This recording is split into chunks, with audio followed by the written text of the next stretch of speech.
In 1867, the United States of America purchased Alaska from the Russian Empire for a sum of $7.2 million. This transaction, known as the Alaska Purchase, added a vast and resource-rich territory to the United States. The deal transferred ownership of nearly 600,000 square miles, about twice the size of Texas, from Russia to the U.S. At the time, many Americans ridiculed the purchase, calling it Seward's Folly after Secretary of State William Seward, who negotiated the deal. However, the acquisition of Alaska would prove to be a strategically important decision for the United States, granting access to vast natural resources and solidifying its presence in the Pacific Northwest. The story of the Alaska Purchase is one of economic hardship, strategic maneuvering, and a surprising diplomatic agreement between two global powers. This essay will delve into the reasons behind Russia's decision to sell Alaska, examining the economic, strategic, and diplomatic factors that led to this significant event in history, shaping the future of both nations. At the time, Russia was facing significant financial difficulties. The empire was grappling with a series of economic challenges that threatened its stability and growth. The Crimean War, which lasted from 1853 to 1856, had drained the empire's treasury. The conflict was costly, both in terms of human lives and financial resources, leaving Russia in a precarious economic position. Alaska, a vast and sparsely populated territory, seemed more like a financial burden than a valuable asset. The region's remote location and harsh climate made it difficult to exploit its resources effectively. The fur trade, once a lucrative source of income for Russia, had declined, and the prospects for large-scale settlement and economic development in the region appeared limited. The decline in fur-bearing animal populations due to overhunting further exacerbated the situation. Russia's focus had shifted eastward towards consolidating its control over Central Asia and the Amur River region. These areas were seen as more strategically important and offered greater potential for economic growth. The Crimean War was a turning point for Russia, exposing the empire's military weaknesses and highlighting the need for economic modernization. The war underscored the necessity of reforming the military and improving infrastructure to support future conflicts. The war effort had placed a significant strain on the Russian treasury. The costs of mobilizing and maintaining a large army, along with the expenses of war, had left the empire in a dire financial state. The costs of mobilizing and supplying a large army, coupled with the disruption of trade and agriculture, had plunged the empire into debt. The war had disrupted traditional trade routes and agricultural production, further compounding Russia's economic woes. Russia's defeat in the war forced the government to confront the reality of its financial situation. The loss highlighted the urgent need for economic reforms and a re-evaluation of the empire's priorities. Alaska, despite its vast size, offered little in the way of immediate financial relief. The territory's remote location and challenging environment made it difficult to develop its resources quickly. The fur trade, which had initially attracted Russian interest in the region, had declined significantly by the mid-19th century. The once thriving industry was no longer a reliable source of revenue. Overhunting had depleted fur-bearing animal populations, and the demand for furs had fallen. This decline in the fur trade further diminished Alaska's economic value to Russia. The Russian-American Company, a state-sponsored enterprise tasked with managing Alaska, was struggling to turn a profit. The company's efforts to develop the region were hampered by numerous challenges, including high operational costs and logistical difficulties.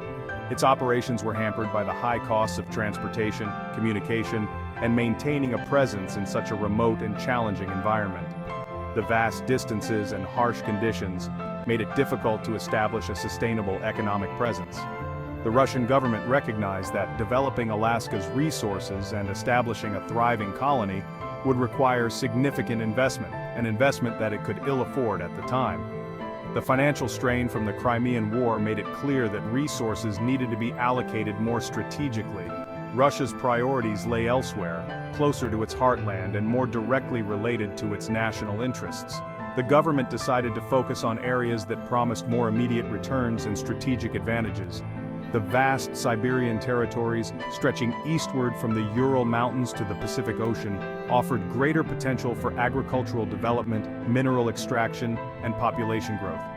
These regions were seen as more promising for Russia's long-term economic and strategic goals. Russia's decision to sell Alaska was also influenced by strategic considerations. The vast and remote territory posed significant challenges for the Russian Empire, both in terms of defense and administration. Throughout the 19th century, Russia and Great Britain were engaged in a geopolitical rivalry known as the Great Game. This intense competition for influence and control over various regions of the world was a defining feature of the era. This rivalry played out in various regions of the world, including Central Asia, the Middle East, and the Pacific Northwest. Each of these areas became a battleground for the two empires as they sought to expand their territories and influence. Both empires harbored ambitions for territorial expansion and sought to limit each other's influence. The stakes were high, and the outcomes of these conflicts would shape the geopolitical landscape for decades to come. In the Pacific Northwest, the presence of British Columbia, a British colony established in 1858, posed a potential threat to Russia's control over Alaska. The proximity of British forces to Russian territories was a constant source of concern. Russia feared that Britain, with its superior naval power, could easily seize Alaska in the event of a conflict. The Russian Navy, though formidable, was no match for the might of the British Royal Navy. The Crimean War had demonstrated the vulnerability of Russia's Pacific territories to attack. The conflict had exposed weaknesses in Russia's ability to defend its far-flung possessions. The Royal Navy had sailed into the Pacific and bombarded the Russian port of Petropavlovsk-Kamchatsky in 1854. This incident underscored the strategic challenges Russia faced in protecting its Pacific holdings. This incident highlighted the challenges of defending Alaska, which was separated from Russia by the vast expanse of Siberia and the North Pacific Ocean. The logistical difficulties of maintaining a military presence in such a remote area were immense. Moreover, Russia was becoming increasingly aware of the growing power of the United States. The young nation was rapidly expanding westward, and its influence in the Pacific was on the rise.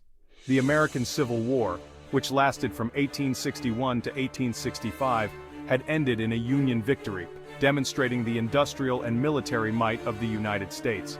This victory solidified America's position as a formidable power. Russia recognized that the United States was destined to become a major player in the Pacific region. The potential for American expansion and influence in the area was a factor that Russia could not ignore. By selling Alaska to the United States, Russia hoped to create a buffer zone between itself and its British rivals, thereby limiting British expansion in the region. This strategic move was intended to shift the balance of power in Russia's favor. Additionally, Russia saw an opportunity to improve relations with the United States, a rising power that could potentially challenge British hegemony in the future. Strengthening ties with America was seen as a way to counterbalance British influence and secure Russia's interests in the Pacific. Beyond strategic concerns, diplomatic considerations also played a significant role in Russia's decision to sell Alaska. The sale was not merely a financial transaction but a calculated move to foster international relations. The Russian government under Tsar Alexander II was actively pursuing a policy of rapprochement with the United States. This policy was driven by a desire to create a more balanced power dynamic in the international arena. The two countries had a shared history of cordial relations, dating back to the American Revolution when Russia had remained neutral, despite British pressure to join the war against the American colonies. This neutrality was a significant gesture that laid the groundwork for future cooperation. Russia saw the United States as a potential counterweight to British power, and as a partner in promoting stability in the Pacific region. The vast expanse of the Pacific Ocean was a theater where both nations could collaborate to ensure mutual security and economic interests. The American Civil War had tested but ultimately strengthened the bonds between Russia and the United States. During this tumultuous period, the two nations found common ground in their shared values and mutual interests. Russia had staunchly supported the Union cause, sending its warships to New York City and San Francisco in 1863 as a gesture of solidarity against potential British or French intervention in the conflict. This naval presence was a clear signal of Russia's commitment to its American ally. This demonstration of support during a critical juncture in American history fostered a sense of goodwill between the two nations. The presence of Russian warships in American waters was a powerful symbol of friendship and mutual respect. The sale of Alaska provided an opportunity to further solidify this burgeoning friendship. It was more than just a territorial transaction, it was a diplomatic gesture aimed at strengthening bilateral ties. By offering to sell Alaska to the United States, Russia was essentially extending a hand of friendship and demonstrating its willingness to cooperate with the United States in the Pacific. This move was a strategic effort to align more closely with American interests. This gesture was well received by the American government, which saw the purchase of Alaska as a way to strengthen ties with Russia and to expand American influence in the region. The acquisition of Alaska was viewed as a significant step in America's westward expansion and a testament to the growing partnership between the two nations.